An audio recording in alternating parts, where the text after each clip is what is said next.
I'm Colin Mills, and happy Halloween first off. You might have noticed we're in costume, and that's just to celebrate the occasion. But anyway, my persuasive presentation is going to be on why it's worth taking risks to play sports.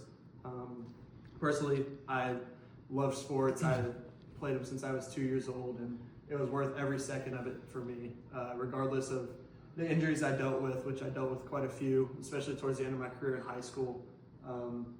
It was 100% worth every memory and all the hard work put in. It was just a great experience for me. So the presentation I'm gonna be giving is why it's worth the risk to allow our kids or allow ourselves to continue to play sports.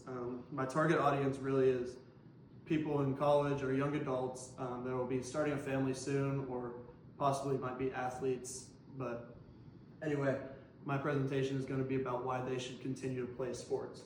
So first off, we need to know what we're arguing against, and these are the risks of sports that we see a lot. First off is injury. It should be very clear that no sport is risk-free with injury. They all take a physical toll on your body, no matter how drastic they are, whether it's pulling a muscle or not stretching enough, or a contact sport like football or hockey that you're constantly getting hit every play, every few minutes, and you have to be able to sustain yourself and prepare for the game properly, or practice even. Next is mental health.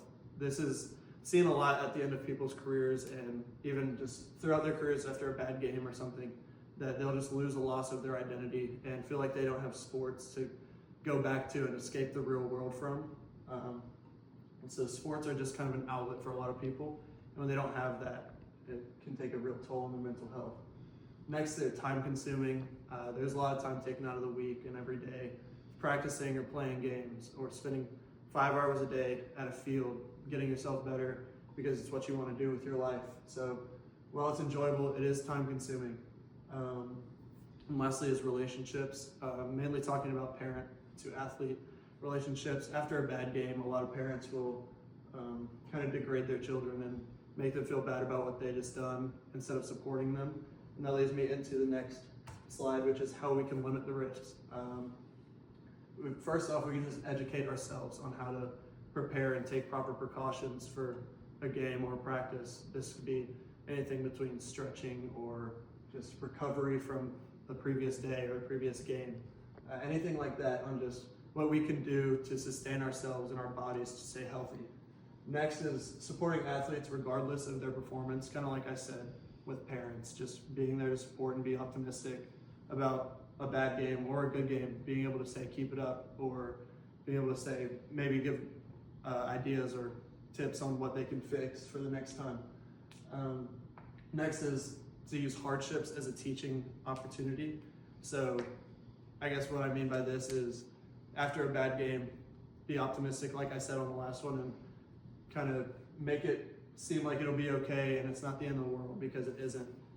Athletes are just humans too, and they deserve to think like it and not have their mental health stripped away from them.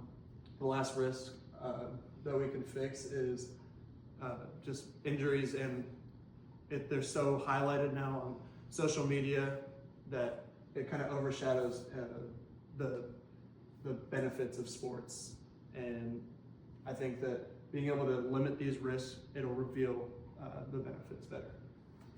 So these benefits mainly are that they teach characteristics for future careers, such as teamwork, team building, time management. Time management is very important, being selfless and valuing other people's time rather than just yourself.